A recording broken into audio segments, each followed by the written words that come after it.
কেন বানাইলেন? আমার বিশ্ব নবীকে কেন শ্রেষ্ঠ চরিত্রের অধিকারী বানাইলেন? বাবা, আমি আপনাদের সামনে একটা দৃশ্য উপস্থাপন করতে চাই, শুনলেই বুঝবেন আমার নবী কেন এত শ্রেষ্ঠ। গো বাবা, আমার নবীর মতো শ্রেষ্ঠ মহামানব পৃথিবীতে আল্লাহ কাউকে বানায় নাই। কথা ঠিক না বেঠিক? সুন্দর মানুষ কেউ আছে? কথা কন, সুন্দর মানুষ কেউ আছে? শুধু আমার দিকে তাকা, তোদের জীবন ধন্য হয়ে যাবে যদি নবীর একটা সূরা তোরণ করে থাকে। যুদ্ধটার নাম হলো বদরের যুদ্ধ। কি নাম? মারহাবা কোন? আল্লাহু আকবার বলেন। আমার বিশ্বনবী বলে দিলেন, সাহাবীরা রে, আমার জীবনে এত বড় যুদ্ধ জীবনে করি নাই, একটা কাজ করো, একটা যুদ্ধের মাথায় দামামা বাজে গেছে, তাড়াতাড়ি রেডি করো। আমার উপরকে একটা লাঠি দিয়ে বলেন, এই লাঠি দিয়ে মাপ দাও, এই লাঠি পরিমাণ সম পরিমাণ যে সৈন্যগুলো হবে এইগুলো নিয়ে যুদ্ধে যাবো। আমার উপর মাপতে মাপতে মাপতে 311 জন হয়ে গেছে। কত? আরো জোরে। নদীর প্রেমিক এখন করে কত? 311 জন হয়ে গেছে। একজন সাহাবী লাগবে দাঁড়ায়, ভাই জীবন দিব ইমান দিব না, তবে শর্ত একটা, একজন মুনাফিক বেড়া 311 জনের জাবিত আল্লাহ, এই বেড়া কেবল 1 বছর ধরে মক্কা থেকে মদিনায় আইছে, এই বেড়া তোমাকে নিয়ে বেঁচে হতে পারে। নাউজুবিল্লাহ কাটতে নবী বলে নিয়ে হাতে গেছিল। এরকম মুনাফিক বাংলাদেশ এখন আছে না? নাই? আমার নবীর হেঁটে বেঁচে ফেলে দেবে বেড়া 1 বছর ধরে মক্কা থেকে মদিনায় আইছে, সাথে সাথে সাহাবীরা খুশি দিয়ে যাচ্ছে। আলহামদুলিল্লাহ, রাসূল কইছে, আল্লাহু আকবার, রাসূল কইছে। কি বললি? নবী বেঁচে লাইবো তবে রাখবো না। এক খুশি দিয়ে দাঁত দিয়ে গেছে, সাহাবী মুখ চাইতে ধরে নবীর কাছে আছে। এটা আমার মাঝানে মনে কথা না, হাদিস আসছে কিতাবুল মাগাজি। হুজুর হুজুর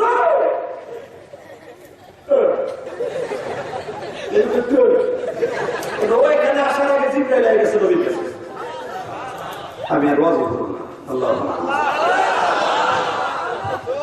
জোরে কইবেন, ওয়াজ করব না, আল্লাহ দিবে। 2 বছর পরে পড়েছে, আওয়াজ দিবেন, মনে করবো সিন্নদের মানুষ নবীর প্রেমিক আছে। ইনশাআল্লাহ বলেন। ওই বদমাইশটা নবীর কাছে আসার আগে জিব্রাইল নবীর কাছে খবর দিয়ে গেছে।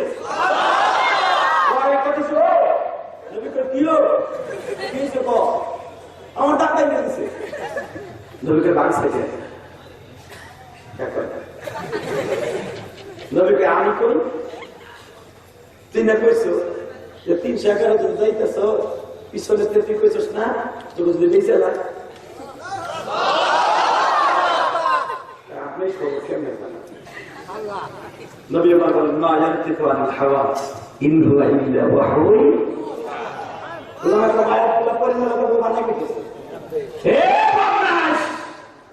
কি ভাবস তোর বিরুদ্ধে যখন আল্লাহ অর্ডার দিয়ে দিছে তোর কপাল পড়ে গেছে। আর মনে রাখবি, আমার সাথে তারা বদরের যুদ্ধে যাবে, একজনও জাহান্নামে যাবে না।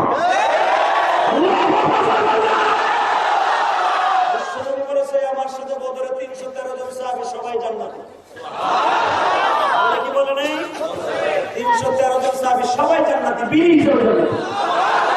নবী থাকবে তাদের ইমাম, 313 জন থাকবে মুক্তাদি।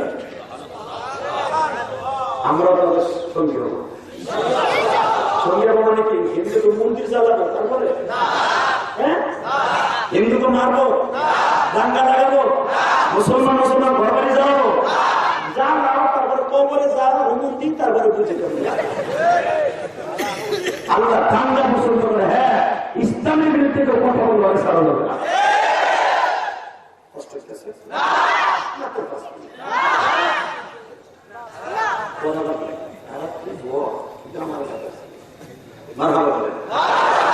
নবী যখন কইছে তোর কবর পড়ছে, রইসুল মুনাফিক ছিল, উলামা একরাম তার ছিলেন আব্দুল্লাহ ইবনে উবাই ইবনে সুলুল। এটা ছিল একবার চির জাহান্নামী স্বভাব। এই মুনাফিকের দল, অনেক মসজিদ মাদ্রাসার কমিটি কিন্তু মুনাফিক আছে না নাই? ইমাম সাহেব হুজুর আপনার সারা আমি উঠতে পারি না, আপনার অনেক ভালোবাসে। এই থেকে আমরা পান দিয়ে গেছে দোকানে যে ইমাম এটা আসার পরে যে কি সেন্সারি লাগাইছে রে কথা কম না কেন ইমাম একজন ইমামকে আপনি অধিকার দিবেন, সে আপনার এলাকায় আসছে, তার বাপ দেশ চাইলে আপনার তার পাশে দাঁড়াইলে আল্লাহ তার পাশে দাঁড়াবে। আল্লাহ আমার ভাইকে কবুল করে। আল্লাহ আমি জানি সিন্নতের মানুষ অনেক ভালো, তা না হলে এই মাদ্রাসাটা এইভাবে উঠতো না। আমি মনে হয় আজ থেকে 20-25 বছর আগে আসছিলাম এখানে, কিন্তু বাংলাদেশে আসিনি। সিন্নদী বাজারে আসছিলাম, তখন আমার ছাত্র জীবন ভাই, ছাত্র জীবন আমি আসছিলাম সিন্নদীর চরে একবার আসছিলাম ঘোরার জন্য, কিন্তু ভাই এরপরে আর আসা হয়নি। কিন্তু আল্লাহ দেখেন আজকে আনলো, এত বছর হয়ে আজকে আপনাদের সামনে আপনার নিচে বয়ে গেছেন, আমি গুণাগার উপরে বসা। আমি গাড়িতে আসতেছিলাম আর ভাবতেছিলাম এই সিন্নদী 25 বছর পর আবার যাইতেছি, কিন্তু আমার মৌলার কি খেলা, আজকে আমার দিকে আমার বাবা দিরা রসগোল্লার মুখ চাই থাকবে, আর তখন আমি এই বাজারের দিকে চাইছিলাম। ঠিক না? এটাই তো আমার আল্লাহর খেলা বাবা। শুধু আমার দিকে থাকা। আমি আপনাদের জন্য দোয়া করবো, তোরা ইটালি যেতে চাস আল্লাহ তোরা নিয়ে যাবে, কুয়েত যেতে চাস নিয়ে যাবে। এই মা হারা সন্তান তোদের সাথে মনোযোগ করে দোয়া করে দেবো, আল্লাহ যেন তোকে যেই দেশে যাইতে চাস সেই দেশে যেতে পারবি। কিন্তু আমার কিছু কথা আছে, এই কথা শুনবি, তুই পৃথিবীতে কোটি কোটি কোটি টাকা মালিক হয়ে যাবে। আমার বলে দিলেন নবী, এটা হচ্ছে মুনাফিক, পরে ধাক্কায় নিয়ে গেছে, এবার আমার দলের নবী আমার বলেন সাহাবীরা এর কপাল পুড়ে গেছে, এর কপাল পুড়ে গেছে। وَإِسْتَسْتَغِيثُونَ رَبَّكُمْ فَاسْتَجَابَ لَكُمْ أَنِّي مُمِدُّكُمْ بِأَلْفٍ مِّنَ الْمَلَائِكَةِ مُرْدِفِينَ 311,000 হয়েছে। হ্যাঁ, নবী আমার বলেন আর দেরি করা যাবে না। وَإِسْغَدَوْتَ مِنْ أَهْلِكَ تُبَوِّئُ الْمُؤْمِنِينَ مَقَاعِدَ لِلْقِتَالِ কোরআনে আছে না নাই? সকালবেলা আমার নবী 311,000 নিয়ে রওনা দিলেন। এই যুদ্ধ আমার পরিচালকের যুবক ভাইরা, বিশ্বনবীর ভালোবাসা তোর অন্তরে থাকবে। রবিউল আউয়াল মাস বিদায়, রবিউল আউয়াল মাস আগামী বছর আসবে, তুই বেঁচে থাকবি কিনা আমি জানি না। তুই মোটরসাইকেল অ্যাক্সিডেন্টে মারা যাবি, বিদেশ যাওয়ার সময় নদীর মধ্যে মাছের খাবার হয়ে যাবি, হাঙ্গারের খাবার হয়ে যাবি, তুই ইটালি যাইবার সময় সাগর পাড়ি দেওয়ার সময় ইলিশ দিয়া তুই চলে যাবি জীবনের পরে। কিন্তু এই রবিউল আউয়াল মাস যখন পাইছ বাড়িতে যে ঘুমাইস না, আমার সাথে 2 ফোঁটা পানি দিয়ে নবীর ভালোবাসা নিয়ে আজকে বিদায় নিয়ে যা। পৃথিবীর যে প্রান্তে থাকবি মরে গেলে তুই শহীদ হয়ে যাবে। বিশ্বনবী বললেন রওনা দেন। নবী আমার যেখান থেকে আমি গুনাহগার বহুতবার আল্লাহ আমাকে এনে নিয়েছে, আমার আব্বাকে নিয়ে ওখানে গেছি। যখন আবার মদিনা শহর থেকে 4.5 কিলোমিটার দূরে যাইবার পরে একটা জায়গা আছে, এটাকে বলা হয় জুলহুলাইফা। এই জায়গা যাওয়ার পরে আমার বিশ্বনবী একটু পানি পানের বিরাতে দিলেন, সাহাবীদেরকে বললেন দেখেন তো এখানে সাহাবী কজন বাঁচছে কিনা। এক সাহাবীকে হুজুর দৌড়ে দুজন বসে, নবী গুনে দেয় আগে আসছিল 311 জন, 2 জন বাঁচছে, কয়জন জোরে কর আরো জোরে 311 জন। নবী কয় আইলাম 311 জন নিয়ে 4 কিলোমিটার আসার পরে 13 জন এলো কেমনে? হুজুর এই বিলে আইছে দুটো বাচ্চা। এই তোর বয়স কত? আমার বয়স 17। তোর বয়স কত? 18 বা 19। আমার মা কইতে পারবো, আমার মা তো নাই, আমার বাপ নাই। তো তোরা 2 জন যাবে এই বয়সে, তুই কি জানোস এই যুদ্ধে কত বড় বড় বাহাদুর আসবে? আবু জেহেলের মতো বাহাদুর আসবে, উতবার মতো বাহাদুর আসবে, শায়বার মতো বাহাদুর আসবে। যেটা ভালো কি কয় জানো যাব, এখানে জানি 18-19 বছরের যুবক এখানে আসো, বুকে থাবড় দিয়ে বলে জীবন দিব পালায়ন করবো না।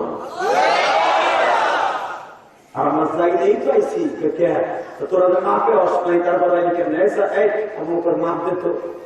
যখন লাঠিটা খারাপ করছে এক ভাই কইতেছে শুনে লাঠিটা নিচে করে দেবে,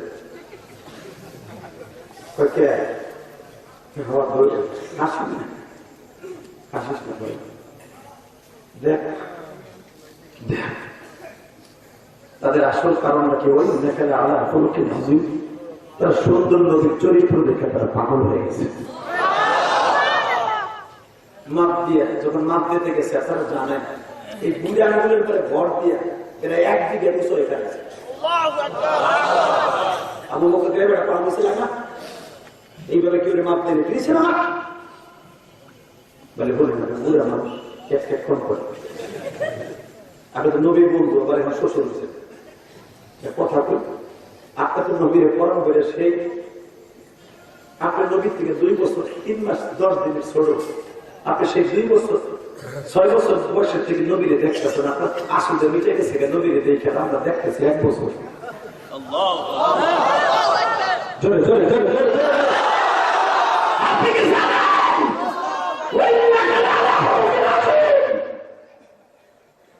সুস্থা সৃষ্টি জীবের মধ্যে সবথেকে সুন্দর চরিত্রের অধিকারী আমার নবী। চন্দ্রের চাঁদের মধ্যে কালো কালো দাগ আছে, আমার নবীর চেহারার মধ্যে কোনো দাগ নাই। ওই সুন্দর চরিত্রের দাগের মধ্যে কাপড় দিয়ে কাটা আছে। ও বলে যুদ্ধে আইতেছে, ওর খালি চেহারাটা দেখবো, কোন চেহারা দিয়ে কোন হাত দিয়ে আমার নবীর থাপ্পড় মেরেছিল।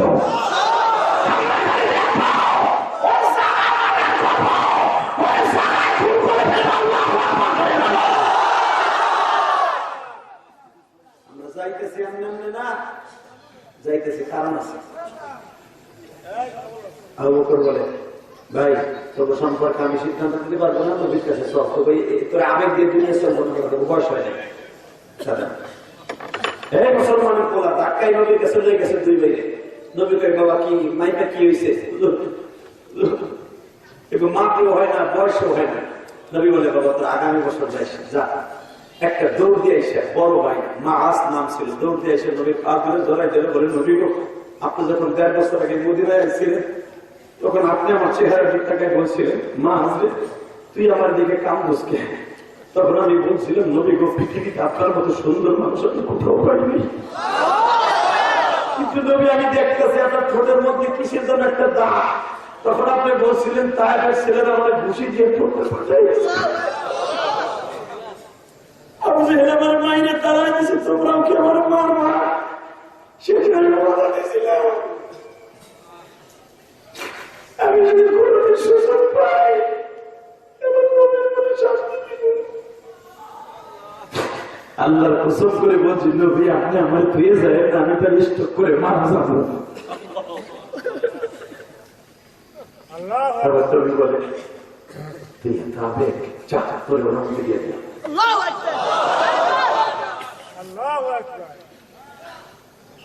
আমি দেখবো এখন আশাকি রাসূল কয়েছে মিলাদ বলে জেলাদের দিকে দৌড় মারো।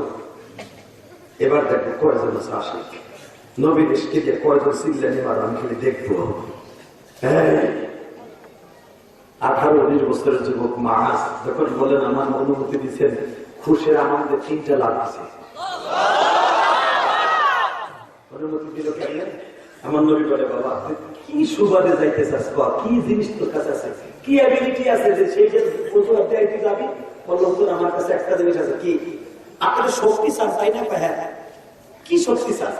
তুই তো তরবারি চালাইতে পারবি না, সেই বীর বাহাদুর বলে যুদ্ধে আসবি। হুজুর আপনি আমার সম্পর্কে কিছু জানা নেই। নবী বলে, কি জানবো? হ্যাঁ আপনার ওমর সবচেয়ে বেশি বাহাদুর না? কয় হ্যাঁ। ওমরের সাথে আমার কুস্তি লাগে যায়, ওমরের সাথে আমি হারাইতে পারি, তবে নিবেন তো? ওমর দূরে দাঁড়ায় কি কয়, ও কইল কি আমার দেখে শয়তান দৌড়ে বলে আমার লেখা। ওমর অবস্থা আছে, এটা আসলে আর কিছু না, নবীর জোরে জোরে জোরে জোরে।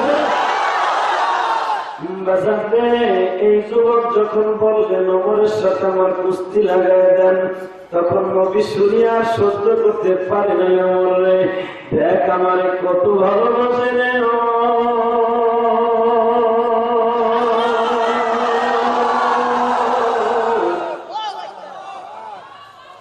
ওমর ইশারা দিয়ে বলে, নবী এদের 2জন একজনকে পারমিশন দিয়ে দেন। এক বাইরে যখন পারমিশন দিতে ছোট্ট ভাই দৌড়াই দেয়, বলে, নবী আমার বড় ভাই ওমরের সাথে কুস্তি লাগার ডর দেখাইল, আপনি অনুমতি দিয়ে দিলেন। আমি যদি বলি আমার ভাইয়ের সাথে আমার লাগায় আমি আমার ভাইয়ের নবীরে ফেলায় দিব। আমার যুবক বন্ধুরা কারে ভালোবাসবি? দলের নেতার গাড়ি দিলে তোর মনে কষ্ট লাগে, আমার নবীর গাড়ি দিলে কষ্ট লাগে না।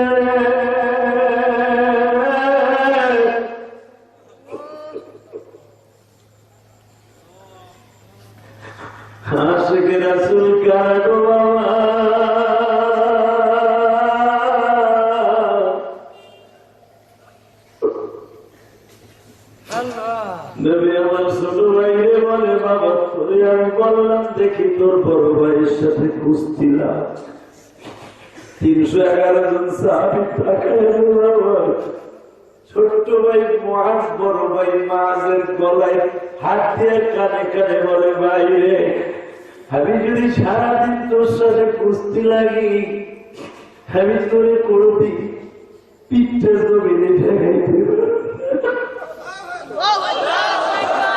ভাই দুই ভাই কিন্তু একসাথে অনুমতি চাইছি হিজরাতের দিনে বলছিলাম জীবন যদি দিতে হয় একসাথে দুই ভাই দিব ভাই তুই অনুমতি পাইছ আমার না ভাই তুই যাস না রে ভাই আমার আশেকের রাসূল বাজান না এখন প্রমাণ হয়ে যাবে আমার নবীর কত ভালোবাসেন কবরে যাইবার পরে যারা নৌকা নৌকা মিলিক করো বঙ্গবন্ধুরে যাইয়া খবরে পাইবা না বন্ধু হিসাবে যারা বিএনপি করো জিয়াউর রহমানরে পাইবা না গো বাবা যারা নাঙ্গল করো ইরশাদরে যাইয়া পাইবা না যারা জামাত ইসলাম করো নিজামীরে যাইয়া পাইবা না গোলাম আজমরে পাইবা না হুজুর কো দল যারা করো সরমনের আন্দোলন সরমনের পিসাবরে পাইবা না বাজানে একজন মাত্র বন্ধু পাইবা সে হলো মদিনা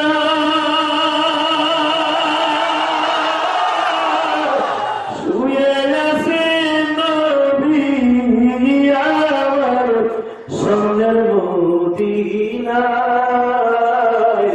তারে ভালোবাসে বাবা জান্নাত পাওয়া যায় বলো তারে ভালোবাসে বাবা জান্নাত কারে ভালোবাসবে যারে পাইলে জান্নাত পাওয়া যাবে তাই কারে ভালোবাসে বাবা জান্নাত যুবক আমার দিকে তাকারে ভাই দুই ভাই একত্রিত হয়ে গলায় হাত দিছে এখন একটা হামাজ দিস রে বড় ভাই ছোট ভাই রে কয় আমি অভিনয় করে পড়ে যাবো তুই আমার আশীর্বাদ দিস তোর মনে যত জোরে চাই তত জোরে দিস তোরে নেওয়ার জন্য যত প্রসেসিং অবলম্বন করার দরকার আমি করবো ভাই আমি করবো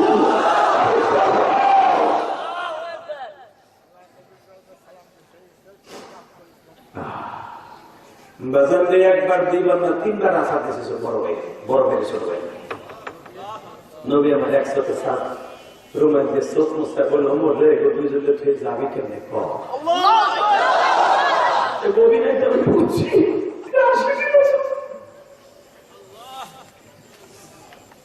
আমি জানি না এখানে কয়েকজন আসে কেরা ছিল ওই বছর তো অনেক বছর ওই বছর অনেক যুবক আছে রেডি হয়ে যায় মত হয়ে যাবে তোর মতো কত যুবক বিয়ে করতে যাইলে গাড়ি অ্যাক্সিডেন্টে মারা যায় তোর মতো কত যুবক বিদেশ যাওয়ার সময় সাগরে করে মরে যায় তোর মতো কত যুবক স্ট্রোক করে মারা যায় বিদেশ থেকে লাশ আসে মরণ তো হয়ে গেছে ওই মরণটা মরতে চাই যেই মরণ মনে নবীরে খবরে পাবো কষ্ট হইতেছে চলে যাবে 5টা মিনিট কোনার থেকে 2টা যুবক গেল কিচ্ছু করলেন তবে আমি জানি 10টা মিনিট যুবক তোর সাথে প্রেম করবো বিশ্বর ভিতরে নিয়ে তাকে থেকে 3বার যখন গালাই দেখে নবী রেখে যাবে নবী না আমার পক্ষে চল কিন্তু শর্ত একটা তোর মাঠে নামিস না তোর দুজন তরকারি কুটিস রুটি বানাস আর যারা দুধ দেখতে কিঞ্চুর হয়ে আসবে ফাটা সেরা হয়ে আসবে ওকে ব্যান্ডেজ লাগাস আমি রোজ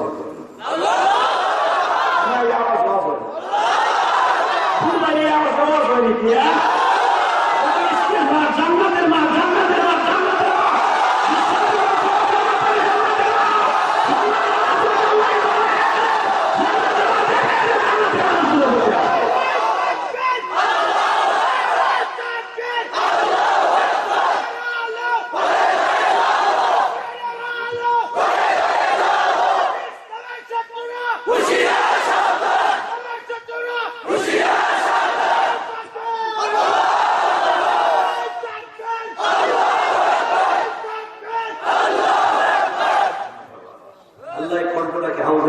পানিতে পরিষ্কার করে দাও আমি কিন্তু এবার কাউকে দাঁড়াইতে বলে না মনে করেন মাজার মহাপদের উত্তরসূরি না বলে না কেন মাজার মহাপদের নবী অনুমতি দেয় নাই, এরপরে দাঁড়াইছে। ঠিক এই লোকটা আমি কিন্তু দাঁড়াইতে বলি নাই, দাঁড়াই গেছে এমনি। ইনশাল্লাহ বলতে পারেন না চল। কিন্তু বাবা একটা কাজ করিস, তোরা তরকারি ফুটিস, তরকারি পাকাস, রুটি বানাস, মাঠে যাস না, মাঠ তো গরম থাকবে। মাজার মহাপদের বলে ওদের একটা কথা, অনুমতি এটাও চাই, যদি প্রয়োজন হয় তাদেরকে নাম বলা। হ্যাঁ তারপর নাম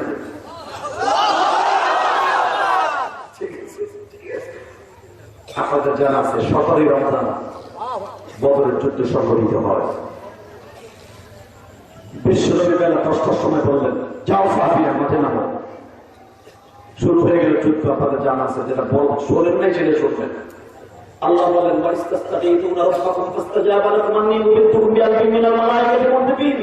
নবী আমার সাথে আপনার ওয়াদা ছিল, আমি আপনাকে ফেরেশতা দিয়ে সাহায্য করবো। আমি এখন আপাতত 1000 ফেরেশতা বাড়াইতেছি। বদরে যেই পাহাড়ে ফেরেশতা নামছিল, আমি ইলিয়াস রহমান যে 4 বার এই পাহাড়টা আল্লাহর সামনে দাঁড়িয়ে যাব। আমি এখানে জিবরাইলের কদম এখনো আছে এই পাহাড়ে। বালু পাহাড়, একটা কণা বালু জমিনে নিচে পড়ে না। জিবরাইল ওখান থেকে নামলেন, শুরু করলেন মায়। হঠাৎ করে মাছ কি জানে বলছে, 14 জন সাহাবী শহীদ হয়ে গেছে। মাছ বলে, মহাফিজ রে, আর দেরি করে বলে না, আর কোনো দেরি নাই। তরকারি পাকানো শেষ হয়, হ্যাঁ। রুটি বানানো শেষ হয়, হ্যাঁ।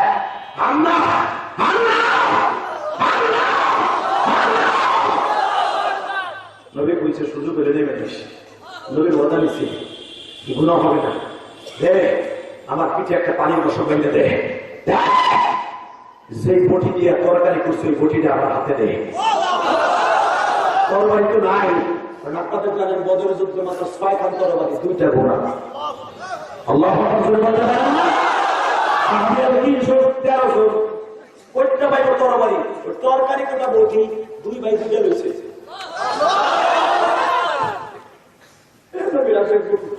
এটা আমার বাবার বানানোর কথা না। বিশ্বনবী বললেন যারা এই যুদ্ধে অংশগ্রহণ করবে তারাই জান্নাতি।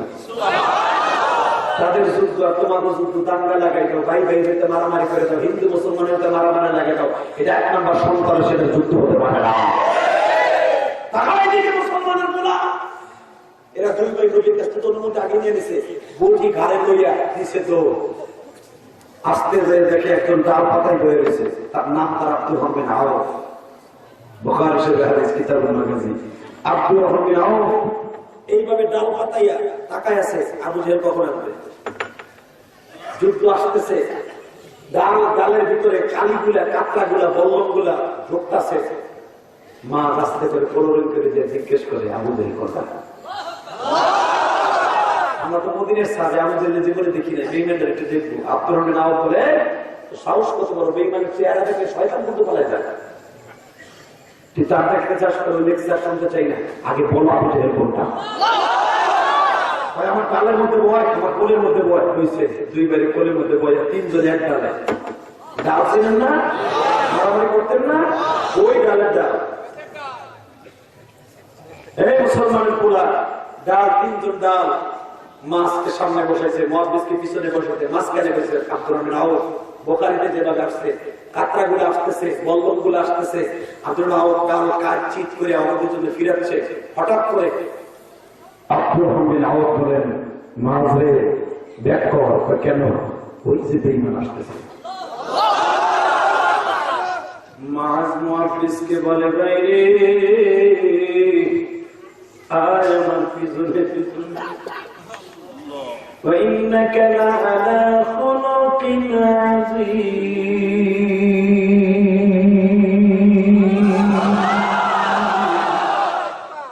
لقد كان لكم في رسول الله أسوة حسنة যার চরিত্রবান হতে বলেছে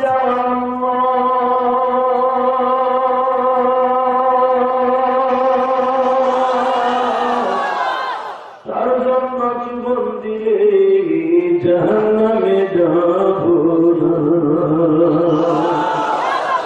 না।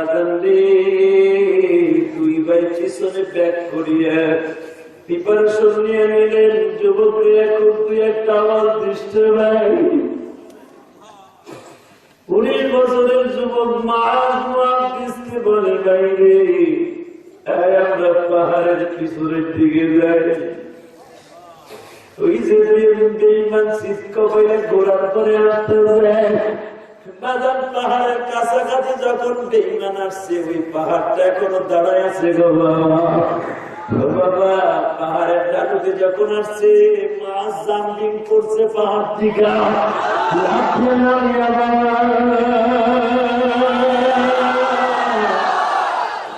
মাছ যায় আবু জেহেলের ডান পায়ে করে এমন জোরে কোপ মারছে বাবা। সেই প্রসেসে কোপ দিছে, পাওটা কেটে যাওয়ার কথা না।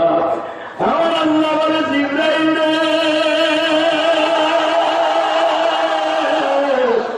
আমার মাঝের বডির মধ্যে এমন শক্তি দিয়া দেন, ওই বডিতে যেন আর রান সহ জমিনে পড়িয়ে নাই। যখন কোপ দিছে, রান সহ জমিনে বেঈমান পড়ে গেছে। ঘোড়ার পায়ের উপর আক্রমণ করছে বাবা। কিন্তু আবু জেহেলের পিছনের সিটে বসা ছিল আবু জেহেলের ছেলে ইকরামা। তখন সে ইসলাম কবুল করে নাই গো বাবা। যখন দেখছে আমার বাবার কোপ মেরে দুটা বাচ্চা ফেলায় দিল, এত বড় যুদ্ধের লিডার তার ফেলায় দিল, তবু তোমার আসতে যাইতে দেয়া যায় না। ইকরামা পিছনের থেকে মাছ রে বাবা এমন জোরে কোপ দিছে, মাছের এই বাজুটা কাটিয়া একটু ফিতার মতো চামড়া বাইরে রয়েছে বাবা। মুহাদ্দিস ইকরামার এমন জোরে দাবড় দিছে, ইকরামা পলায়ন করে চলে গেছে বাবা। আবু জেহেল ওখানে মৃত্যুর যন্ত্রণায় কাতরাইতেছে। আব্দুল্লাহ ইবনে মাসউদ দৌড়ে আসছে, বেঈমানের মাথাটা আলাদা করে করে দিছে। কুতিলা আবু জেহেল। আবু জেহেল শেষ হয়ে গেল। মাজার মুহাদ্দিস মাছ যখন পড়ে রয়েছে বাবা, এই হাতটা তারে ডিস্টার্ব করে। মুহাদ্দিসকে ডেকে ডেকে বলে, মুহাদ্দিস রে ভাই, আমার এই হাতটা জ্বলতেছে, আমি দৌড়াইতে পারি না, আমার এখনো জান বাইসা আছে। নবী বলছে, জান জীবিত অবস্থায় যুদ্ধের মাঠে যুদ্ধ করতে হবে। ভাই, আমার এই হাতটায় ডিস্টার্ব করতেছে, টান দিয়ে ছিড়িয়ে দে, আমি এক হাত দিয়ে এখন যুদ্ধ করতে পারি।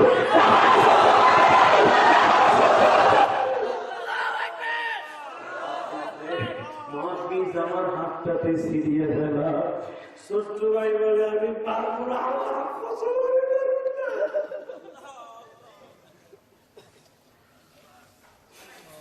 মাছ বলে, তুই পারবি না, আমি জানি তোর সাহস নাই। এই হাতটারে বাবা দুই পায়ের নিচে চাইতে চলিয়া এমন জোরে টান দিতে বাবা, এই হাতটা কাটা হাতটা কই মাছের মতো লাফাইতেছে বাবা। এই হাতটা যখন লাফায়, বাম হাত দিয়ে টান দিয়ে ধরিয়া হাতটা সামনে নিয়ে কোলে নিয়ে বলে, হাত রে, কিয়ামতের মাঠে সিন্নাদের আশেকের রাসূলের সামনে বলিস, কারণ তারা যখন আমার এই হাতের বিবরণ শুনবে, তাদের কলিজা পাইছে যাবে, আমার মনে পাইছে তারা আমার কথা শুনিয়া জিহাদ হিসাবের মুখে চিড়ি যাবে আর কানবে।